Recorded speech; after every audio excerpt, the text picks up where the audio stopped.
Hey guys, I would like to discuss a setup that we sometimes take advantage of and a pressure that's very high on our favorable list. It's very common and it's very intuitive.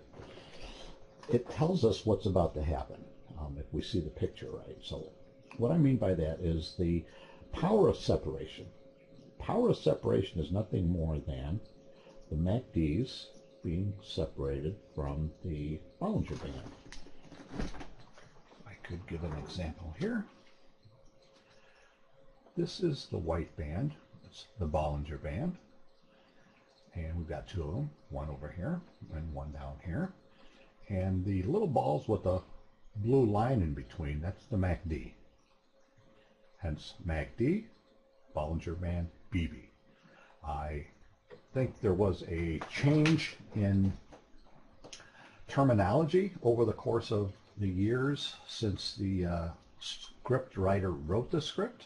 He intended BB to be referencing the Bollinger Band, but over time people started calling little balls the BB, so I'm not going to go against the grain.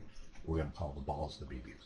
So anyway, the white band, if we could use the analogy of a bow and arrow, and if the white band was the fiberglass on the bow and arrow, and the balls with the string was the string on the bow and arrow, the further we pull that string back, the more power we would have when we released the pressure or the power in the opposite direction. So what that means is this. Reading this BB, this is what it means. Right here, if you see, the BBs are very tight to the rail. Okay, very tight to the rail. This is a very powerful picture in that direction. It's not until we see the separation that we see signs of weakness and a reversal. It's very similar to Elliott wave. Elliott wave dominates the theory that there's two impulses on every move. In a five-wave structure, there's two impulse moves, wave 3 and wave 5. So wave 3 is the largest of the impulse, and that's where the majority of the movement comes from. Then there is a little hesitation, a little profit taking, and then they start ramping up for the final push, which is wave 5, and that's the one that's the weaker of the two.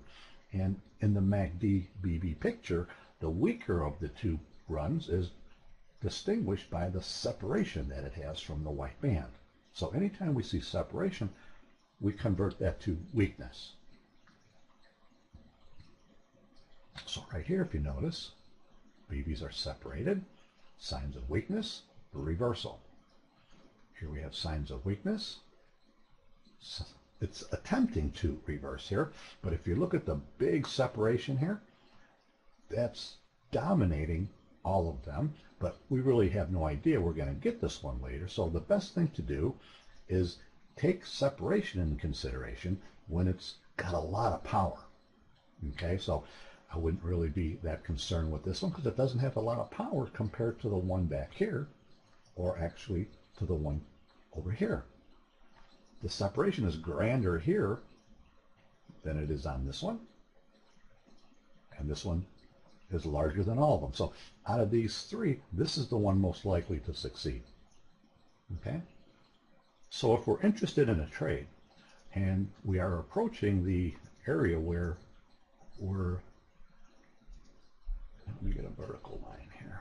I don't know, hotkey number F7.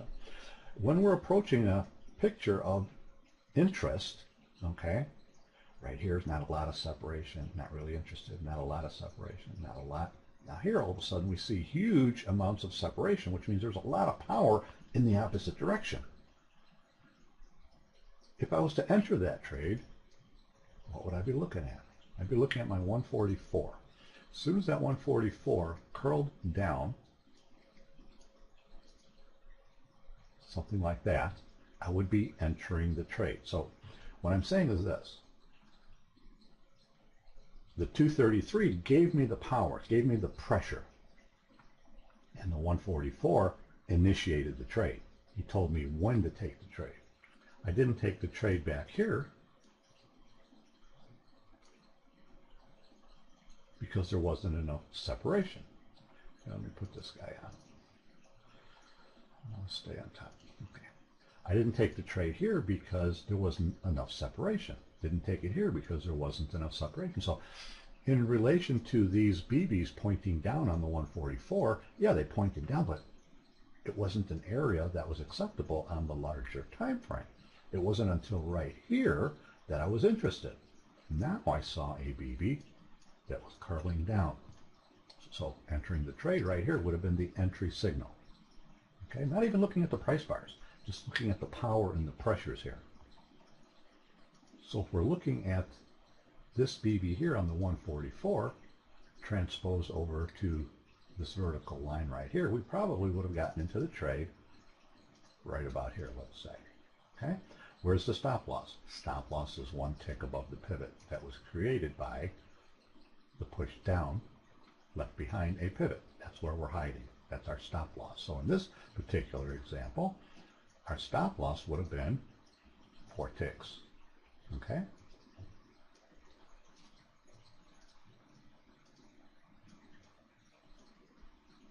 So separation on the 233 was very large. Didn't see much on the 440. So what this is telling us, there's not a lot of power down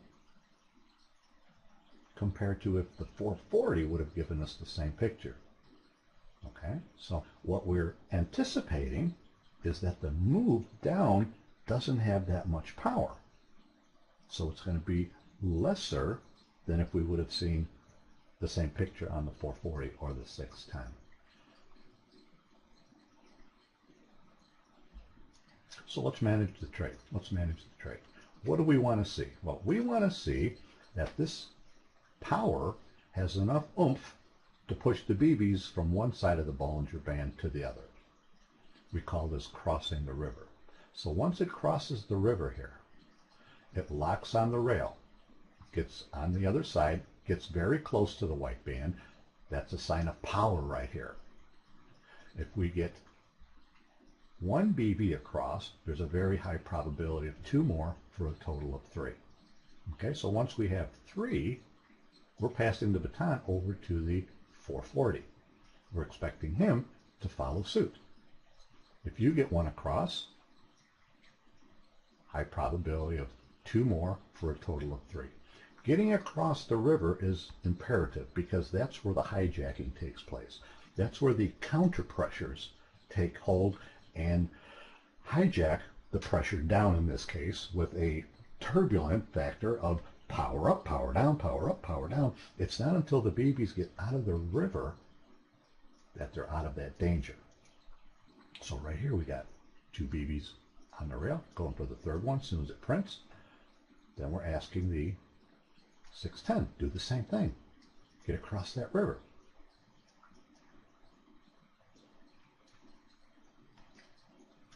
Okay, so the whole time we're just basically saying, okay, what's your target? And we're implementing areas of importance, support resistance. So if I'm looking at this particular area here, okay, I'm noticing that, hey, there's a double bottom area here. Support resistance, you know, happens at double tops, double bottoms. So if I was just looking for a quick trade, I would be interested in this area in terms of an exit.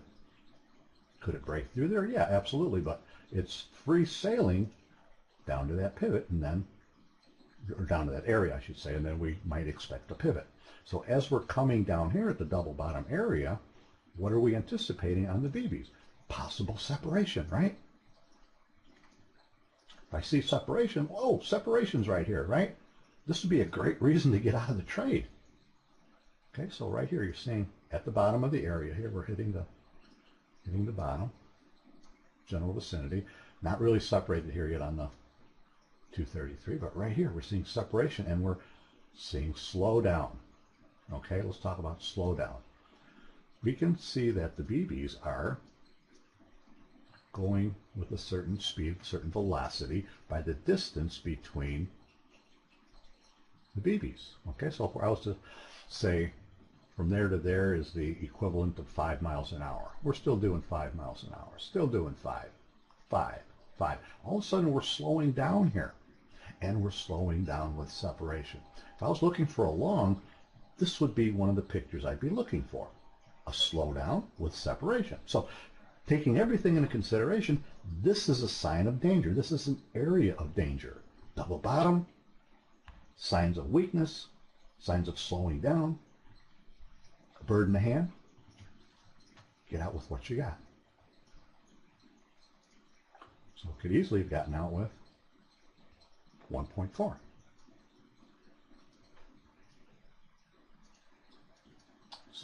See the weakness here. So as you're seeing this, you're seeing signs of slowdown with separation.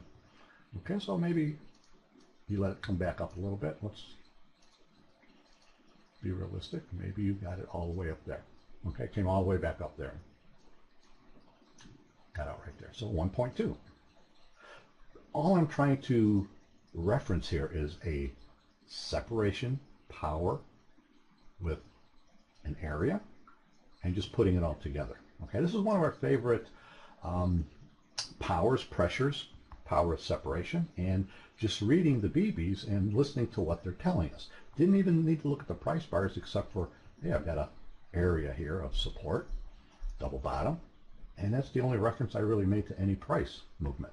Everything was based on the BB movement. I hope that helps a little bit. That explains the MacdBBs to the guys gals that don't really have any familiarity with what we're doing here or the indicator itself, but just thought I'd throw that out there for you guys. Talk to you soon. Bye-bye.